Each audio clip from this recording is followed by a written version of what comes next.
하나님의 말씀은 예레미야 19장 14절에서 20장 6절까지입니다. 예레미야 19장 14절에서 20장 6절까지입니다.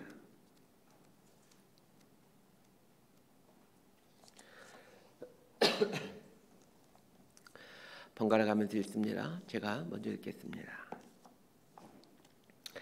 예레미야가 여호와께서 자기를 보내사 예언하게 하신 도벳에서 돌아와 여호와의 집들에 서서 모든 백성에게 말하되, 만군의 여호와 이스라엘의 하나님께서 이와 같이 말씀하시되, 보라, 내가 이 성읍에 대하여 선언한 모든 재앙을 이 성읍과 그 모든 촌락에 내리리니 이는 그들의 목을 곧게 하여 내 말을 듣지 아니함이라 하시니라. 임멜의 아들 제사장 밧스울은 여호와의 성전의 총감독이라. 그가 예레미야의 이 일 예언함을 들은지라.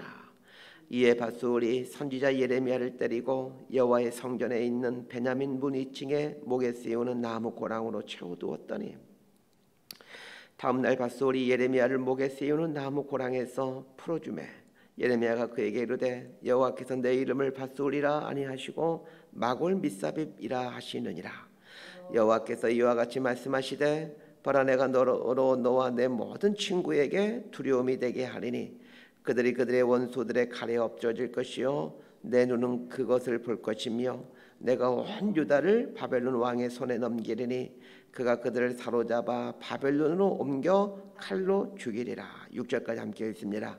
내가 또 이 성읍의 모든 부와 그 모든 소득과 그 모든 귀정품과 유다 왕들의 모든 보물을 그 원수의 손에 넘기리니 그들이 그것을 탈취하여 바벨론으로 가져가리라. 밧스울아, 너와 내 집에 사는 모든 사람이 포로되어 옮겨지리니 내가 바벨론에 이르러 거기서 죽어 거기 묻힐 것이라. 너와 너의 거짓 예언을 들은 내 모든 친구도 그와 같으리라 하셨느니라. 아멘. 예레미야 19장에는 하나님께서 예레미야에게 옹기를 든 채 백성의 어른들과 제사장들의 어른들 데리고 흰놈의 아들의 골짜기로 가라는 내용이 나옵니다. 흰놈의 아들의 골짜기는 예루살렘 성전과 지척에 있었지만 몰렉과 바알에게 드리는 인신 제사가 성행하는 장소였습니다. 그 흰놈의 골짜기라는 곳이 예루살렘 성문 남쪽과 서쪽에 있는 그런 장소입니다. 흰놈의 아들 골짜기에서 이루어지고 있는 인신 제사는 이스라엘 백성들의 신앙의 현주소를 적나라하게 보여주는 곳이었습니다. 백성의 어른들과 제사장들의 어른들을 흰돔의 골짜기로 오게 한 것은 그 이스라엘의 현주소, 이스라엘의 민낯이 무엇인지를 똑똑히 보도록 하기 위함이었습니다. 흰돔의 아들 골짜기에서 몰렉과 바알에게 인신제사를 드리는 이스라엘 백성들의 실상을 보게 하신 후 하나님 예레미야의 손에 든 옹기를 깨트리게 하십니다. 깨진 옹기를 다시 온전하게 붙일 수 없는 것처럼 이미 이스라엘을 향한 하나님의 심판이 이렇게 이루어지고 있음을 말해주신 것입니다. 흰놈의 아들 골짜기에서 백성의 어른들과 제사장의 어른들에게 이스라엘의 신앙의 현주소를 보게 한 후 옹기를 깨트림으로 심판이 이미 시작되었다라는 것을 선언한 예레미야는 이제 예루살렘 성전으로 발걸음을 옮기게 됩니다. 자, 오늘 본문 14절과 15절 말씀 함께 읽습니다. 시작. 예레미야가 여호와께서 자기를 보내서 예언하게 하신 도벳에서 돌아와 여호와의 집들에 서서 모든 백성에게 말하되, 만군의 여호와 이스라엘의 하나님께서 이와 같이 말씀하시되, 보라, 내가 이 성읍에 대하여 선언한 모든 재앙을 이 성읍과 그 모든 촌락에 내리리니 이는 그들의 목을 곧게 하여 내 말을 듣지 아니함이라 하시니라. 흰돔의 아들 골짜기에서 예언을 한 예레미야는 이어서 예루살렘 성전으로 옵니다. 성전뜰에 선 예레미야는 다시 한번 하나님께서 심판하실 것에 대한 선언을 합니다. 예레미야가 하나님의 심판을 선언하는 곳이 하나님의 성전이라는 것을 주목하셔야 됩니다. 하나님의 성전에서 하나님의 심판이 올 것에 대해서 선포하고 있습니다. 이것은 성전이나 흰돔의 아들 골짜기나 똑같은 곳이라는 뜻입니다. 겉으로 보면 흰돔의 아들 골짜기에서 몰렉과 바알을 섬기는 인신제사가 드려지는 곳이었고, 예루살렘 성전은 하나님께 제사하는 곳이기에 완전히 반대되는 곳이다. 이렇게 생각하기가 쉬워집니다. 그러나 흰돔의 아들 골짜기나 예루살렘 성전이나 사실은 똑같은 곳이었습니다. 부르고 있는 신의 이름만 달랐지 신의 이름을 부르는 목적이나 제사를 드리는 목적 또한 제사를 드리는 사람들이 살아가는 삶의 모습 똑같았습니다. 그래서 예레미야는 흰놈의 아들 골짜기에서 내렸던 저주를 예루살렘 성과 그 성에 사는 모든 사람들에게 똑같이 선포하고 있는 겁니다.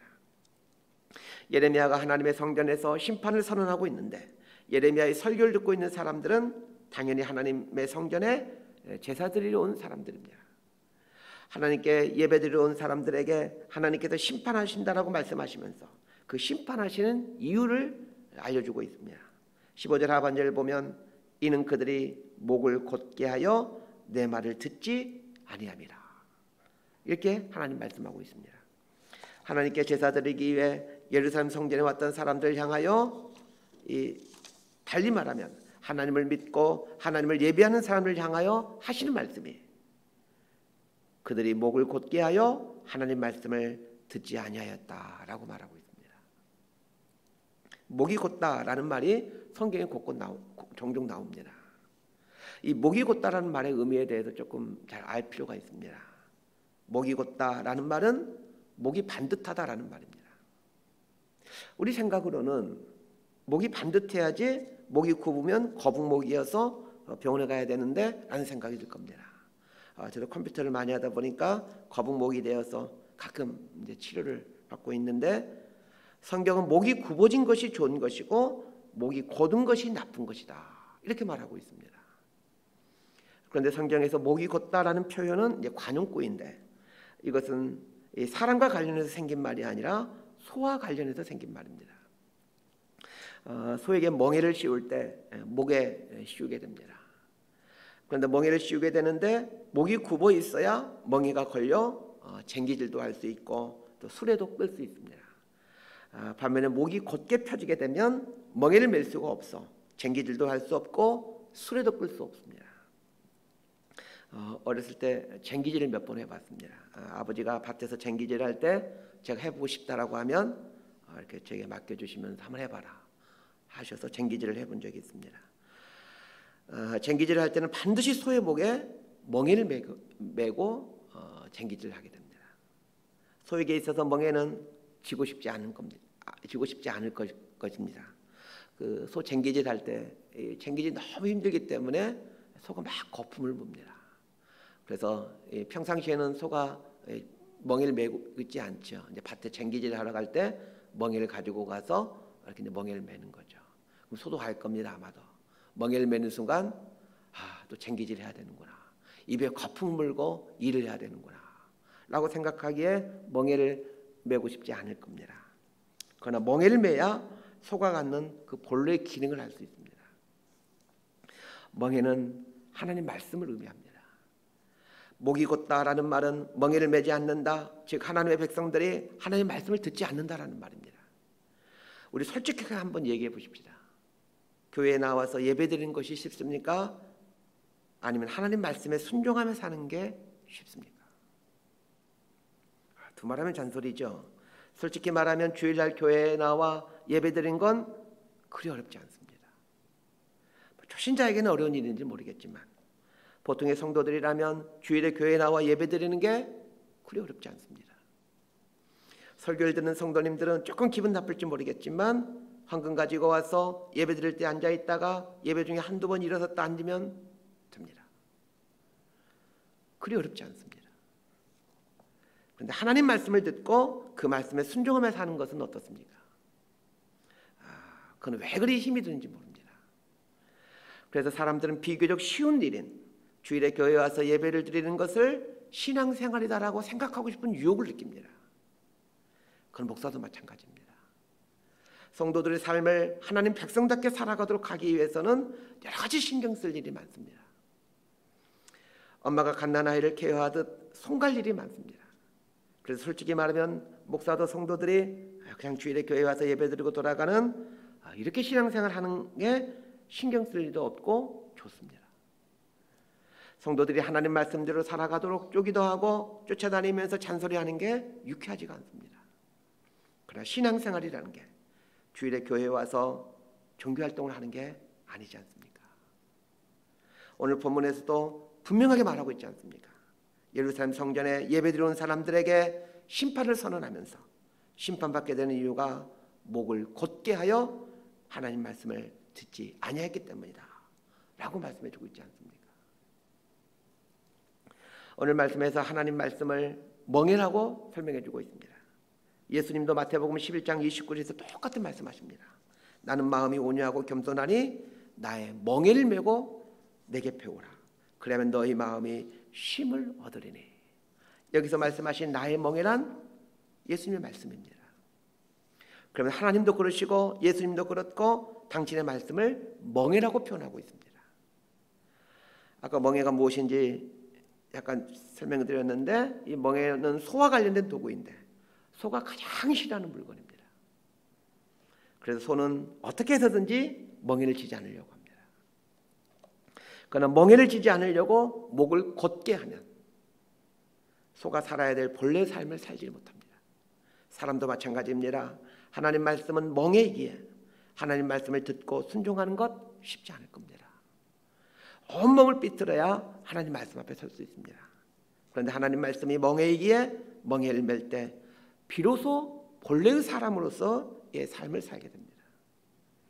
하나님께서 이스라엘 백성을 택하시고 율법을 주신 것은 그들로 하여금 하나님 말씀을 듣고 순종함으로 하나님께서 창조하신 그 본래의 삶을 살아가도록 하기 위함이었습니다. 그러나 이스라엘 백성들은 비교적 쉬운 일인 성전에 나와 제사의식에 참여하는 것으로 신앙생활을 잘하고 있는 것으로 생각하는 것입니다. 그런데 이스라엘 백성들은 그런 게 아닙니다. 오늘날 성도들도 그렇습니다. 오늘날 성도들만 그러는 게 아닙니다. 사람은 원래 그렇습니다. 그런데 원래 그러고 싶어하는 이 본성과 싸우는 것, 그게 신앙생활입니다. 우리 목사들은 사람들이 원래 그러고 싶어하는 본성을 이용하여 교회에 나와 예배의식에 참여하는 것이 신앙생활 잘하는 겁니다. 이렇게 가르치면 안 됩니다. 자, 20장 1절과 2절 말씀 함께 읽겠습니다. 시작. 임멜의 아들 제사장 바술은 여호와의 성전의 총감독이라. 그가 예레미야의 이 일 예언함을 들은지라. 이에 바술은 선지자 예레미야를 때리고 여호와의 성전에 있는 베냐민 문위층의 목에 세우는 나무 고랑으로 채워두었더라. 예레미야가 예루살렘 성전에서 그것도 하나님께 제사드리러 온 사람들 향하여 하나님이 심판하실 것을 말씀하면서 하나님이 심판하신 이유는 당신들이 목이고다 하나님 말씀을 듣지 아니하기 때문이다. 이렇게 이제 선포하고 있는 것을 제사장 바스울이 봅니다. 제사장 바스울은 성전의 총감독입니다. 성전의 치안과 안전을 담당하는 예루살렘 성전의 서열 2위인 제사장입니다. 대제사장 다음에 바로 가장 높은 사람이 바스울이었습니다. 바스울이 예레미야 선지자의 말을 들으니 기가 막히죠. 성전에 제사 드리는 사람들에게 하나님의 심판이 올 것이고 심판의 원인이 하나님 말씀을 듣지 않는 것이라고 설교하므로 사람들을 동요시키고 있었기에 제사장 바스울이 예레미야를 잡아서 목에 착고를 채워서 성전 한켠에 가두고 맙니다. 자, 3절에서 6절까지 말씀 함께 읽겠습니다. 시작. 다음 날 바스울이 예레미야를 목에 씌우는 나무 고랑에서 풀어주매 예레미야가 그에게 이르되 여호와께서 내 이름을 바스울이라 아니하시고 마골 미사빔이라 하시느니라. 여호와께서 이와 같이 말씀하시되 보라 내가 너로 너와 내 모든 친구에게 두려움이 되게 하리니 그들이 그들의 원수들의 칼에 엎드러질 것이요 내 눈은 그것을 볼 것이며 내가 온 유다를 바벨론 왕의 손에 넘기리니 그가 그들을 사로잡아 바벨론으로 옮겨 칼로 죽이리라. 내가 또 이 성읍의 모든 부와 그 모든 소득과 그 모든 기중품과 유다 왕들의 모든 보물을 그 원수의 손에 넘기리니 그들이 그것을 탈취하여 바벨론으로 가져가리라. 바스오라 너와 내 집에 사는 모든 사람이 포로되어 옮겨지리니 내가 바벨론에 이르러 거기서 죽어 거기 묻힐 것이라. 너와 너의 거짓 예언을 들은 내 모든 친구도 그와 같으리라 하셨느니라. 예레미야가 예루살렘 성전에서 이제 선포를 하죠. 이 선포한 것에 대해서 바스울이 듣고는 못마땅해서 예레미야를 감옥에 가두게 된 거죠. 그리고 그 이튿날 이제 풀어줍니다. 그래서 예레미야가 바스울에게 이런 예언을 합니다. 가장 먼저 해준 것은 바스울의 이름을 마골 미사빔이라고 바꿔준 것입니다. 마골 미사빔이라는 말의 뜻은 사방의 두려움이라는 뜻입니다. 바스울의 이름을 사방의 두려움이라는 뜻인 마골 미사빔이라고 바꾼 다음에 왜 마골 밑삽입이라고 이름을 바꿔주는지 그 이유를 설명해 줍니다. 그것은 밧솔 주변에 있는 모든 것들이 다 두려움으로 바뀌어갈 것이기에 사방의 두려움이라는 뜻인 마골 밑삽입이라고 이름을 바꿔준 것입니다. 마골 밑삽입이라는 이름에는 밧솔 주변에 있는 사람들뿐만 아니라 밧솔 주변에 있던 모든 것들까지 다 바벨론의 포로로 잡혀가거나 죽임을 당하게 된다라는 뜻이었습니다. 그러면서 밧솔도 포로로 잡혀가서 죽게 되고 밧솔의 가족들도 친구들도 포로로 잡혀가서 거기서 죽게 된다라고 말을 해줍니다. 밧솔의 가족과 친구들만 잡혀가는 게 아닙니다. 6절 하반절을 보면 너와 너의 거짓 예언을 들은 네 모든 친구도 잡혀가서 죽게 된다라고 말하고 있습니다. 예레미야는 밧솔의 예언을 거짓 예언이라고 말하고 있습니다. 밧솔은 제사장이기에 제사장으로서 해주는 말은 평안, 용서에 대한 말이었습니다. 제사장이 습관처럼 하는 말이 하나님은 너를 복주시며 평안케 하시고 죄를 용서하신다와 같은 말이었습니다. 제사장이 백성들에게 해주는 축복의 말들이 모두 다 거짓 예언이었다는 말입니다. 그런데 거짓 예언을 한 밧솔만 심판받은 것이 아니라 거짓 예언을 듣고 그 거짓 예언에 빠져 살아가던 사람들도 역시 심판을 받는다는 겁니다. 이 말은 거짓 예언을 하는 설교자도 문제이지만 사람의 악한 본성을 기분 좋게 해주는 말을 쫓아가는 신자들도 문제라는 것입니다. 언젠가도 말씀드렸지만 선지자의 사명은 하나님의 바른 말씀을 전하는 것이지만 일반 백성들의 사명은 선지자가 선포한 말씀이 바른 말씀인지를 분별하는 것이 일반 백성들의 사명입니다. 말씀 정리합니다. 하나님이 임재해 계신다라는 성전에서 예레미야는 하나님의 심판을 선포합니다. 그런데 이스라엘 백성들에게 하나님께 제사를 드리는 종교활동이 신앙생활이 아니라 하나님의 말씀에 순종하는 삶이 신앙생활임을 선포하고 있습니다. 종교생활을 하지 않는 것 때문에 심판이 온 것이 아니라 하나님 말씀을 듣지 않고 순종하지 않는 것 때문에 심판이 온다는 것을 말해주고 있습니다. 하나님의 말씀은 멍해입니다. 듣고 싶지 않고 순종하고 싶지 않는 이유는 하나님 말씀이 멍해와 같기 때문에 그런 것입니다. 그러나 멍해를 져야 하나님께서 창조하신 본래의 삶으로 회복되게 되고 하나님이 본래 의도하셨던 사람으로서의 삶을 살아갈 수가 있게 됩니다. 우리의 악한 본성을 흡족하게 해주는 말에 현혹되지 마십시오. 아프더라도 멍해와 같은 말을 가까이 하십시오. 그래야 살게 됩니다. 그래야 사람으로서 바른 삶을 살게 됩니다. 하나님 앞에서 바르게 살게 되는 저와 여러분의 삶이 되기를 진심으로 소망하고 축복합니다. 기도하겠습니다. 하나님, 오늘 말씀을 통해 하나님 말씀은 멍에와 같다라는 것을 알게 됩니다. 우리는 어떻게 해서든지 멍에를 멀리하고 싶어한다라는 것을 알게 됩니다. 우리의 악한 본성들을 살지 않게 하시고 우리 악한 본성을 기분 좋게 하는 거짓 예언에 마음을 두지 않고 아프더라도 좀 매기 힘들더라도 하나님의 이 멍에의 말씀 우리 삶에 받아들이며 하나님의 말씀을 우리 삶에 새기며 살아가게 되는 저희들 되게 하여 주옵소서. 예수님 이름으로 기도드리옵나이다.